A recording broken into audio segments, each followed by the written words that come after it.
అలాగే అంటే 2 సార్లు మీరు పీసీ ఘోష్ కమిషన్కి మీరు హాజరవడం కూడా జరిగింది. అవును. అయితే నెక్స్ట్ అంటే ఇప్పుడు ప్రజెంట్ ఉన్న సిచ్యువేషన్లోని కేసీఆర్కి, ఈటెలకి అండ్ అలాగే హరీష్ రావు గారికి ముగ్గురికి కూడా కాళేశ్వరం ప్రాజెక్ట్ మీద నోటీసులు ఇవ్వడం జరిగింది. నెక్స్ట్ అసలు ఏం జరగబోతుంది? అంటే ఇది అసహజమైనది ఏం కాదమ్మా. ఏది అసహజం అంటే కాళేశ్వరం మీద కమిషన్ వేయడం అసహజం. కాళేశ్వరం కమిషన్ కేసీఆర్ని పిలవడం అసహజం కాదు. ఒకసారి కమిషన్ వచ్చిన తర్వాత వాళ్ళు పిలుస్తారు. అసలు వేయడమే అసహజం. మరి టీఆర్ఎస్ వాళ్ళు కూడా కాంగ్రెస్ ఎందుకు తప్పబడుతున్నారంటే ఇది వేయాల్సిన అవసరమే లేకుండే కదా. ఎందుకంటే అది వేసింది అవినీతి కోసం కాదు. వీళ్ళ ఆరోపణేమో అవినీతి. అది వేసింది ఏంటంటే అన్నారము, సుందిల్ల, మేడిగడ్డ వీటిల్లో ఏమన్నా ఇర్రెగ్యులారిటీస్ ఉన్నాయా అనే దాని మీద వేశారు. 100కు పైన సాక్షులను విచారించారు ఆయన. నేనే 100వ సాక్షిని. కమిషన్ ముందు 100వ సాక్షిని నేను. నా తర్వాత కూడా కొంతమందిని కొత్త వాళ్ళని పిలిచారు, కొంతమందిని మళ్ళీ రీకాల్ చేశారు పాత వాళ్ళను.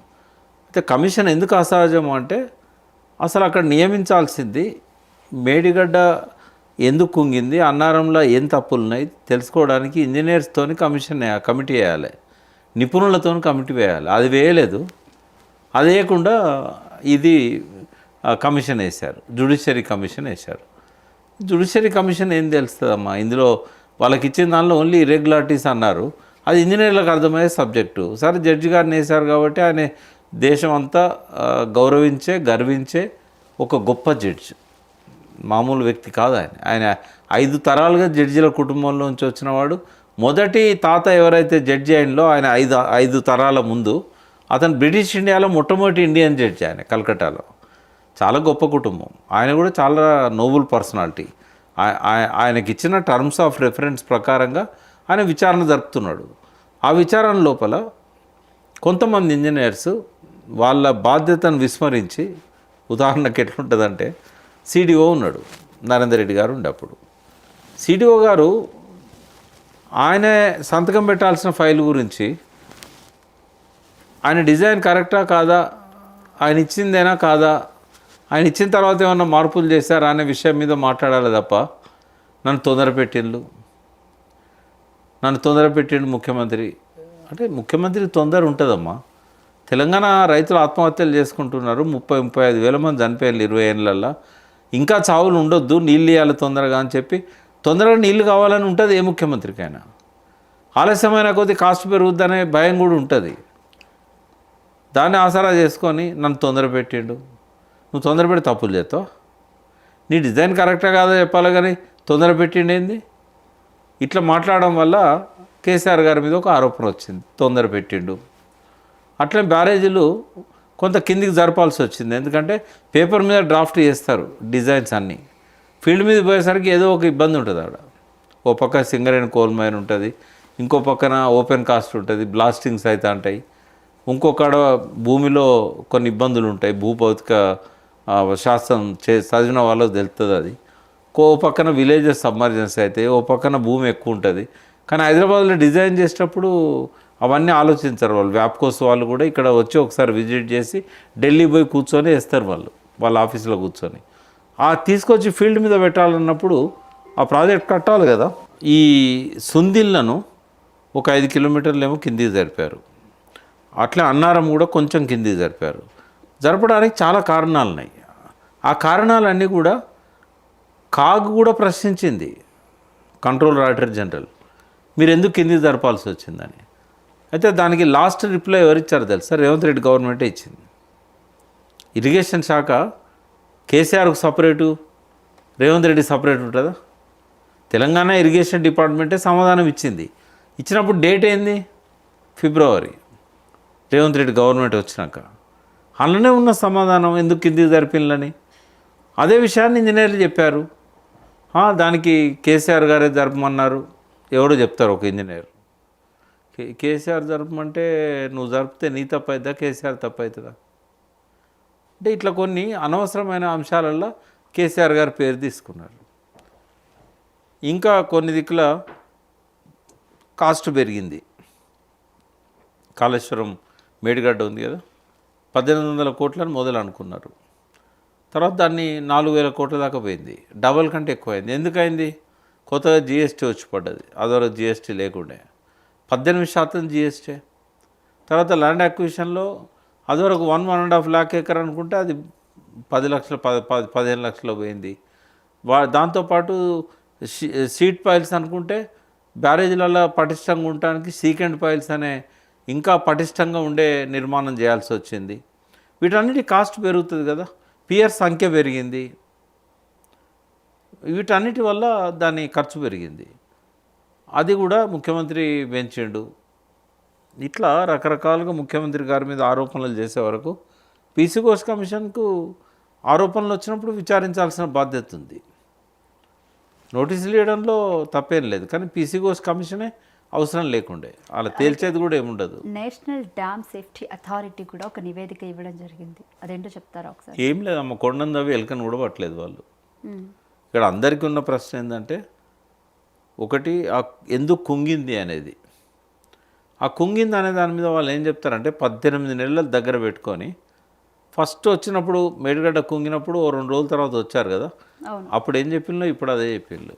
ఇప్పుడు దానికి కారణం చెప్పకుండా ఏం చెప్తారంటే, ఏదో పైపైన కొద్దిగా రాసి నిపుణులను నియమించి లోతుగా అధ్యయనం చేసి కారణాలు చెప్పాలట. మరి మీరు చేసింది ఏంటిది? 18 నెలలు పెట్టుకున్నారు కదా, 18 నెలలు మీ దగ్గర అని ఏం చేసిండ్రు? రాష్ట్ర ప్రభుత్వాన్ని మీరు నిపుణులను నియమించి లోతుగా అధ్యయనం చేసి అది ఎందుకు గుంగిందో చెప్పని చెప్పిండ్రు. వీళ్ళు ఏం చేసిండ్రు? ఇప్పుడు మీరే చెప్పండి, మీరే నిపుణులను నియమించండి, మళ్ళీ వాళ్ళకు చెప్పిండ్రు.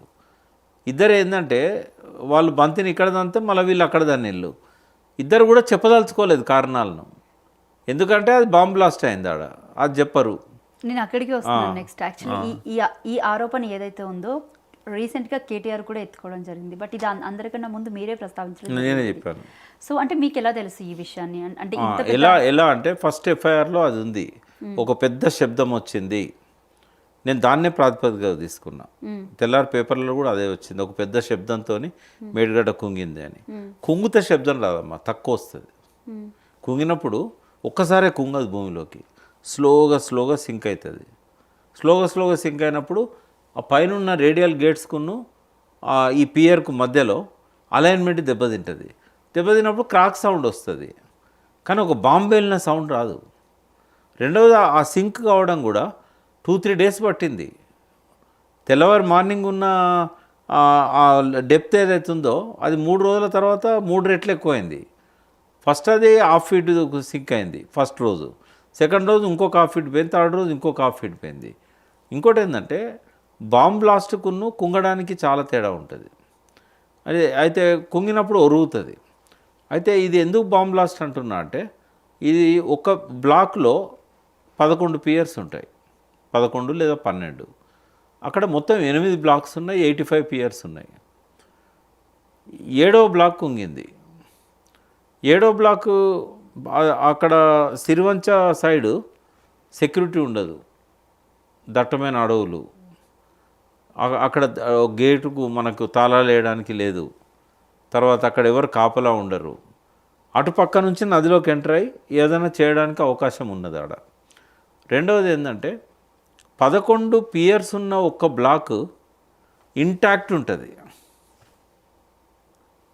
అంటే కింద 3 మీటర్ల దిమ్మె ఉంటుంది. ఆ దిమ్మె ఒక్కొక్క పియర్ కింద సపరేట్గా ఉండదు, రాఫ్ట్ మొత్తం ఒకటే ఉంటుంది. అంటే డ్యామేజ్ అయితే మొత్తం బ్లాక్ డ్యామేజ్ కావాలి. ఒకవేళ చివరికున్న పియర్ డ్యామేజ్ అయితే అర్థం ఉన్నది, ఎందుకంటే అది చివరికున్నది ఎంత పియరు 22-23 ఉంటుంది. ఆ పియర్ మంచిగానే ఉన్నది. ఒకవేళ కింద కనుక బుంగ వచ్చింది అనుకుందాం, మొదలే లీక్ అవుతాయి నీళ్ళు కుంగకు ముందే. నువ్వు ఇసుక కొట్టుకపోయినప్పుడు ఒక్కసారి కుంగదుగా, ఆ ఇసుక ఎక్కడైతే కొట్టుకపోతూ ఉంటుందో మెల్లమెల్లగా కుంగుతుంది. ఎప్పుడైతే ఇసుక కొంచెం తగ్గిందో కింద నుంచి ఓపెన్ అవుతుందో అవతల పక్కన నీళ్ళు వెళ్ళాలి. తర్వాత ఒకవేళ అది సీకెండ్ పైల్స్ అనేది చాలా పటిష్టమైన నిర్మాణం, చాలా దాదాపు 20 ఫీట్లు 30 ఫీట్ల వరకు ఉంటుంది. అది ఓటికోటి బలంగా గట్టి ఉంటాయి పైపులతోని. ఇట్లా కుంగినప్పుడు ఇట్లా ఉన్నది ఇట్లా అవుతుంది, లేకపోతే ఇట్లున్నది ఇట్లా అవుతుంది. అయినప్పుడు ఫస్ట్ ఎఫెక్ట్ అయ్యేది ఏది? Last pair. అంటే 11 22 22వ పియర్ కావాలి, కానీ ఇక్కడ అయింది 19వ పియర్. మధ్యలో ఉన్నది ఎట్లయితుంది? అంత శబ్దం ఎందుకు వస్తుంది? ఒక సంవత్సరం ముందు 2022 జూలై 15 అంచనాకు మించి వరద వచ్చింది. అక్కడ అంచనా ఏంది? 500 సంవత్సరాల్లో 28,25,000 క్యూసెక్ల కంటే ఎక్కువ వరద రాలేదు ఎప్పుడు ఆ పర్టికులర్ ప్లేస్లో. ఏ ప్రాజెక్ట్ కట్టినా కూడా 500 సంవత్సరాలు రికార్డు తీస్తారు. మరి 22 జూలై 15 నాడు 28,75,000 క్యూసెక్లు వచ్చింది. అంటే ఇంకా 50,000 క్యూసెక్లు అంటే 4-5 టీఎంసీలు ఎక్కువ వచ్చింది. వచ్చినా కూడా తట్టుకున్నది కదా. ప్రపంచంలోనే ఫాస్ట్ ఫ్లడ్స్ వచ్చేది గోదావరి. అంత ఫ్లాష్ ఫ్లడ్స్ అంత పెద్ద మొత్తంలో రోజుకు 200-300 టీఎంసీలు అంత ఉధృతంగా మేడిగడ్డను తాక్కుంటూ పైనుంచి పోయినా కూడా చెక్కు చెదరని మేడిగడ్డ. ఆ రోజు వరద లేదు, ఆ రోజు గేట్లు వేసి ఉన్నాయి, ఆ రోజు నీళ్లు నిలబెట్టున్నాయి 11 టీఎంసీల పైన. ఎట్లా శబ్దం వచ్చింది? ఎందుకు శబ్దం వచ్చింది? వరదని తట్టుకొని నిలబడ్డది ఎందుకు కుంగింది? ఇప్పుడు రుజువు చేయాల్సింది ఎవరు? అక్కడ బాంబు పేలిందని రుజువు చేయాలి. పోలీసులు ఫస్ట్ ఎంక్వైరీ చేయాలి. వాళ్ళు ఏం చేసిందో పిటిషన్ అయితే ఉన్నది వాళ్ళ దగ్గర. తెల్లారి పేపర్లు చూసినా మీకు కనబడుతుంది.